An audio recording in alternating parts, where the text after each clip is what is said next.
Hello everyone, আসসালামু আলাইকুম। চেন্নাইতে আসার পর থেকে ঘরে বসে থাকতে থাকতে বোর লাগে, তাই আজকে চিন্তা করলাম একটু নুডলস রান্না করি এবং আপনাদের সাথে শেয়ার করি। যেই কাজ সেই এখানকার এই যে নুডলসটা আমি দেখাচ্ছি, এই নুডলসটা খেতে আমার কাছে খুব ভালো লাগে। তো এটাকে একটু বেশি সময় ধরে সিদ্ধ করা লাগে, কিন্তু সিদ্ধ করলেও দেখা যায় যে এটার যে সাইজটা বা যে কোয়ালিটিটা, এটা খুবই খেতে খুবই মজাদার। তো আমি একটা ডিম দিয়ে আজকে নুডলস রান্না করব, আর সরিষার তেল দিয়ে রান্না করব, আর সাথে কিছু সবজি নিয়েছি। এখানে অবশ্য সব সবজির দাম বেশি, কিন্তু ক্যাপসিকাম আর গাজরটা মোটামুটি রিজনেবল। তো আমি এখানে আলু কুচি করে নিয়েছি, গাজর লম্বা লম্বা করে কুচি করে নিয়েছি, এবং সাথে আছে ক্যাপসিকামটাও একটু স্লাইস করে কেটে নিয়েছি। একটা টমেটো নিয়েছি এরকমের কিউব করে কেটে, আর পেঁয়াজ কুচি, কাঁচামরিচ আর রসুন কুচি। আমি যে কোনো ধরনের নুডলস বা পাস্তায় রসুন ইউজ করি, কারণ আমার কাছে এটার ফ্লেভার বেশ ভালোই লাগে। আর এখানের চুলার তো আপনাদেরকে আগেই দেখিয়েছি, চুলার ধরন এরকমেরই হয়। আর এই যে কড়াই টড়াই হাঁড়ি পাতিল যা কিছু দেখছেন, এগুলো কিন্তু কিছুই আমাদের না, এগুলোই হোটেল থেকেই দেওয়া হয়। আপনার রেগুলার বেসিস 10 টাকা করে ভাড়া নেওয়া হয়, কোনো কোনো জায়গায় 20 টাকা এরকমের ভাড়া নেওয়া হয়। চুলাটাও আলাদাভাবে ভাড়া করে কিনতে হয়। যাই হোক, এই তো তেল গরম করলাম, গরম করে পেঁয়াজ কুচি আর রসুন আর কাঁচামরিচটা আমি দিয়ে দিব। এইখানে হচ্ছে আমি একটু উল্টাপাল্টা রান্না করে ফেলছি। আমি কিন্তু সবার আগে রসুনটা দিই, কারণ তেলের ভিতরে রসুনের ফ্লেভারটা বেশি ভালো আসে। কিন্তু জানেনই তো, বুঝতেই পারছেন, একটা এমন জায়গা যেখানে কোনো কিছুই গুছিয়ে করার মতন না কাজ, তারপরও কষ্ট করে করতে হচ্ছে। যেহেতু চাইলেই আমি একটার জায়গায় দুটো বাটি ইউজ করতে পারছি না, বা একটার জায়গায় দুটো এক্সট্রা ইনগ্রিডিয়েন্ট ইউজ করতে পারছি না। তো সেহেতু আমার কাছে যা যা ছিল আমি তাই দিয়েই আমার মোটামুটি আজকের রান্নাটা শুরু করেছি। এরপরে পেঁয়াজটা কিছুটা বাদামি হয়ে এলে আমি একটু টমেটো কুচি দিয়ে দিব।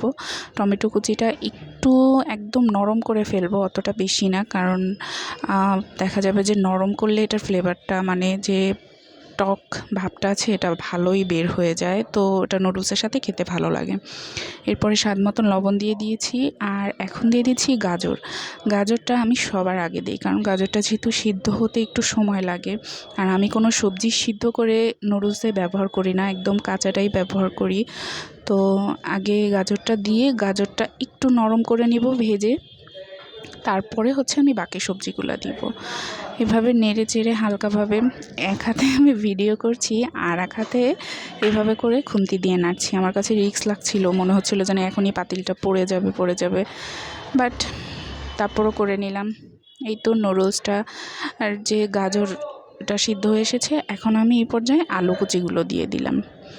আলুগুলো একটু সামান্য মোটা মোটা করে কেটেছিলাম, কারণ এখানকার আলুগুলো অনেক তাড়াতাড়ি গলে যায় আর ভেঙে যায় একদম। তো এর জন্য কুচিটা একটু মোটা করে করেছি, যেন গাজর আর আলু না ভেঙে যায়। যাই হোক, আমি এইটাও একটু ভেজে নিব ভালো করে। এরপরে আমি একটা ডিম দিয়ে দিয়েছি। ডিমটা আমি একটু দুই পাশে সবজি, যেহেতু আলাদা কোনোভাবে আমি ডিমটা ভেজে নিতে পারছি না, আমার বাসায় হলে আমি আলাদাভাবে ডিমটা ভেজে তারপরে এটার সাথে মিলিয়ে নিতাম। কিন্তু যেহেতু আমি আলাদা কোনো কড়াই বা প্যান আমার নেই এক্সট্রা এখানে, সেহেতু আমি এটা একসাথেই ভেজে নিচ্ছি। ডিমটা একটু বেশিক্ষণ ভেজে নিব সবজিটার সাথে। আর আলুটাও কিন্তু আমি পুরোপুরি সিদ্ধ হওয়ার পরে ডিমটা ভাজিনি, আগে আমি আলুটা দিয়ে হালকা একটু তেলের ভিতরে ভাজা দিয়ে তারপরে ডিমটা দিয়ে দিয়েছি। যে কড়াইটা বারবার সরে যাচ্ছিল, ভয় লাগছিল, এক হাত দিয়ে ভিডিও করছিলাম।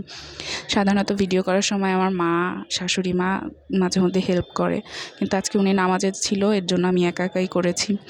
আর এরপরে দিয়ে দেবো ক্যাপসিকাম যেহেতু অনেক তাড়াতাড়ি সিদ্ধ হয়ে যায়, আর বেশি একটা সিদ্ধ করাও লাগে না। ক্যাপসিকাম একটু হালকা কাঁচা থাকলে খেতে ভালো লাগে, বেশি সিদ্ধ হয়ে গেলে কালারটাও নষ্ট হয়ে যায়, আবার এটা খেতেও ওরকমের একটা ভালো লাগে না। তো ক্যাপসিকামটা দিয়ে অল্প কিছুক্ষণ নাড়াচাড়া করবো। আমি কিন্তু এখানে একটাও বাড়তি কোনো ইনগ্রিডিয়েন্ট ইউজ করিনি, যেমন আগে আমি দেশে থাকতে মশলা, ম্যাজিক মশলা বা সস বা সয়া সস এ ধরনের ইনগ্রিডিয়েন্ট ইউজ করতাম, কিন্তু এখানে আমি কোনো কিছু ইউজ করিনি।